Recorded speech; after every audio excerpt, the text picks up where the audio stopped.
Hello everyone and welcome to the channel GS Updates. I'm Spooji Teli. Today I'm going to discuss about one of the controversial issue, that is Israel-Palestine conflict. Let us look at the history of this Israel-Palestine conflict. You can see the appearing map on the screen of Israel. Israel was before Palestine. Alright, let's come to the history. You know that Jews have been persecuted from years ago because of their foreign culture, religious beliefs and etc. And slowly they started Zionist movement in 1897. And when they started this Zionist movement, the main demand of the World Zionist Organization was to establish a Jewish homeland. And that became this Palestine. Alright, the Jews started to come to the Palestine and most of them settled too. A large number of Jews came. In 1916, this Palestine came under the rule of British according to the Sykes-Picot Agreement. And then after it, in Balfour Declaration, the Foreign Secretary of Britain, that is James Balfour, declared that Jews will have their own homeland, that is Palestine. And if we see the world situation then, in 1930s, Nazis came into power in Germany. Nazis never liked these Jews, and Jews have been killed by these Nazis very inhumanly. Henceforth, the Jews started to get more frightened and started to settle to this Palestine. And British asked to the United Nations for the future of this Palestine. So, this United Nations said to divide the country, whole Palestine, into Israel and Palestine. So this was about the history, brief or glimpse of this history of Israel and Palestine conflict. Now let us discuss about Arabians' fight against this Israel. Now you may wonder, what is relation or the link between these Jews and Arabs? There is a link. If you can clearly observe the map, the country Israel, or you can say before Palestine, it comes into Central Asia. And the Central Asia is dominated by Muslim majority. And Arabs were nothing but Muslims. Now, they said that the division of this country, Palestine, into Palestine and Israel was basically the conspiracy that led them, that may remove the Arabs from their homeland.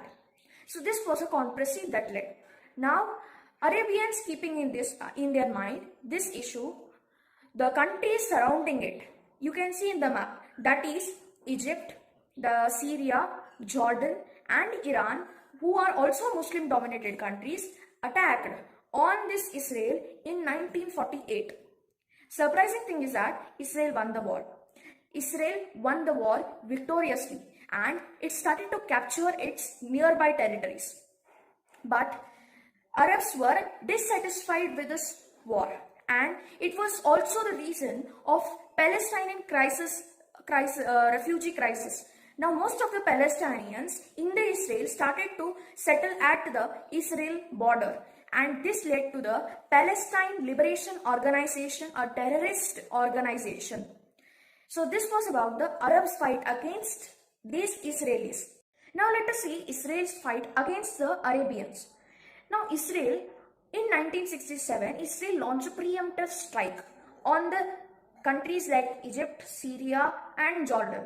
Now at the end of the 6-day war, Israel captured Golan Heights from the Syria, East Jerusalem and the West Bank from the Jordan, and Sinai Peninsula and Gaza Strip from the Egypt.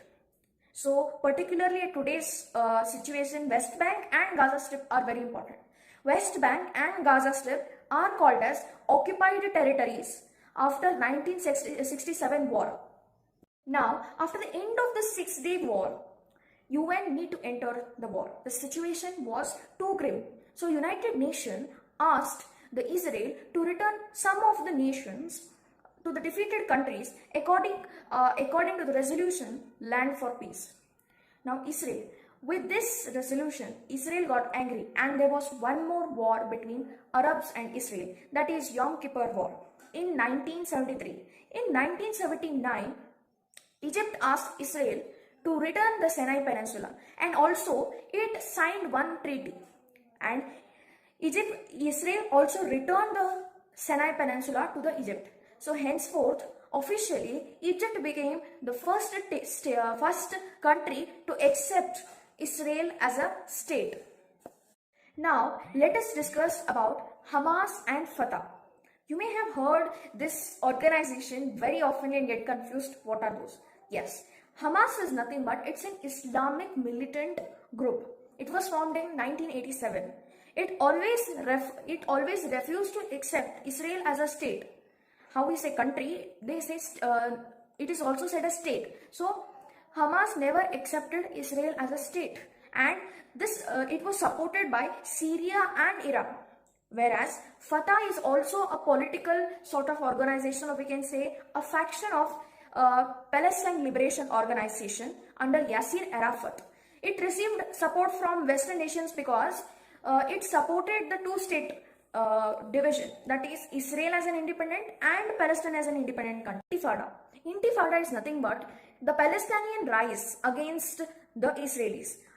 It can be also said that the Palestinians fighting against the Israelis. Now, first Intifada took place in 1987. So what happened? Israel started to capture the Palestine. Now, if you see from 1917, Palestine was a very huge nation. But as days moved on, 100% state Palestine became 12%.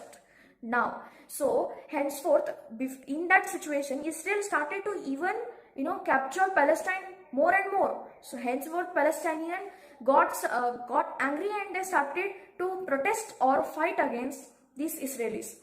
And something must interfere now to stop this war and battles. That is, now what happened? Oslo Peace Accord came. What is this? There was a mediation of USA and Russia in this issue.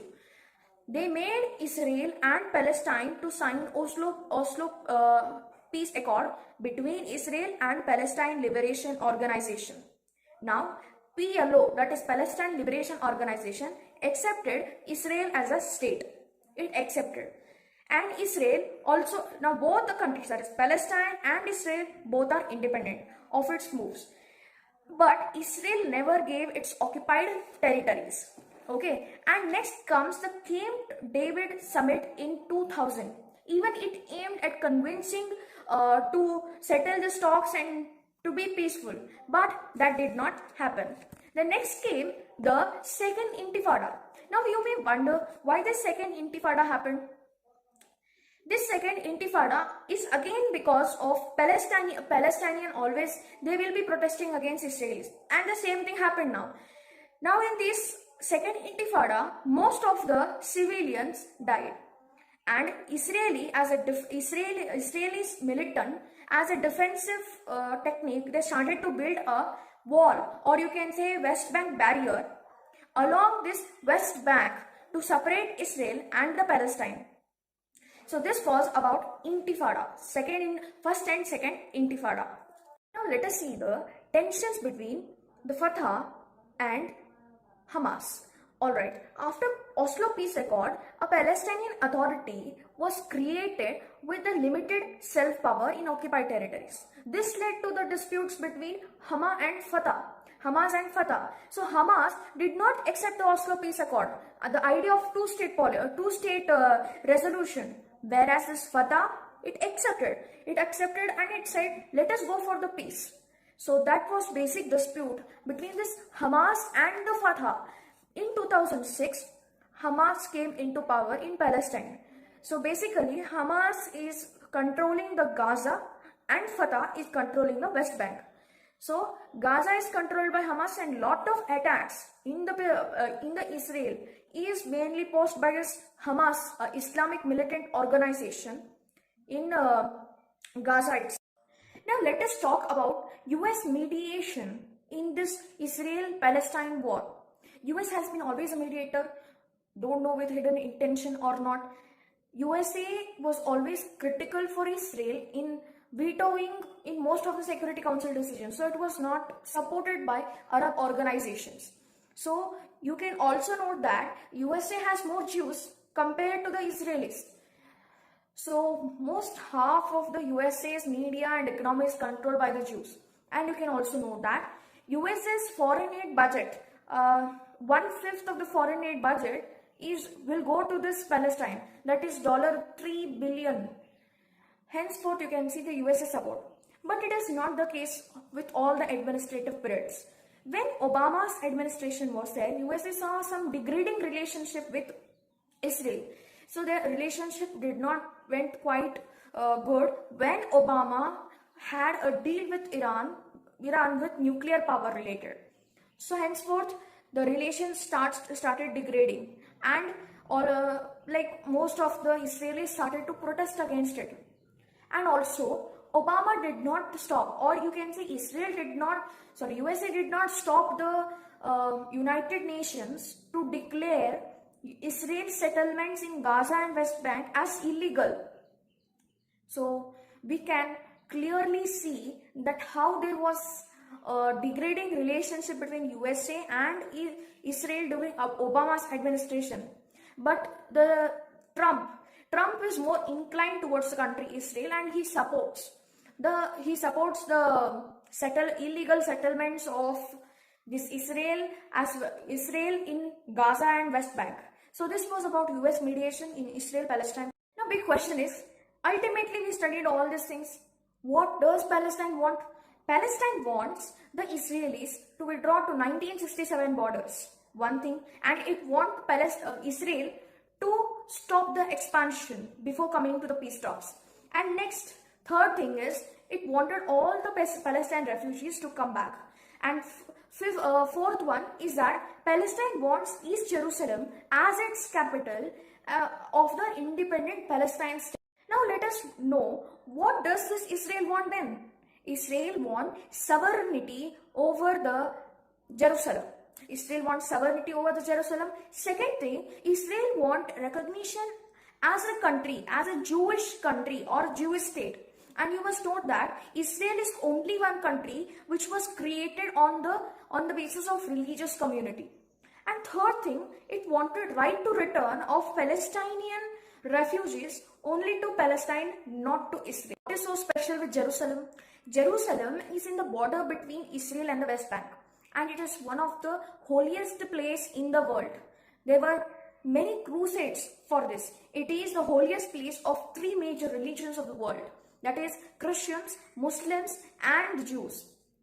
The Al-Aqsa Mosque, which is present in Jerusalem, is considered to be the third holiest place after Mecca and Medina for Muslims. And Temple Mount is also one of the it is a holiest place. Now, as a solution or a cap solution to the Israel-Palestine conflict, both Israel and Palestine want this Jerusalem. Now, what is the solution for this whole Ramayana? What is the solution for this whole conflict? The best solution for this whole conflict is two-state solution. Palestine must be recognized as an independent state with Gaza and West Bank, and rest of the land must go to Israel. So this is the best solution, and one-state solution is not at all viable. And all of these nations, see, in Palestine, one democratic party, there must be democratization for lasting leadership that can emerge and improve the Palestinians. And also, there must be done lot of negotiations between these all countries. And one thing is, the need of the hour is to consider it as Israel-Arab conflict, not Israel-Palestine. It's Israel-Arab conflict. Alright, here, because it's not just conflict between Israel and Palestine. It's the conflict between most of the nations surrounding it, like Egypt, Syria, Jordan, and Iran. Henceforth, all of them must come into negotiations and must strive to come to an agreement and peacefully settle it. And we are all waiting for soon just and lasting peaceful solution for this world's most intractable conflict soon. Thank you. And the source I've referred is a Hindu and clearis.com. Thank you so much.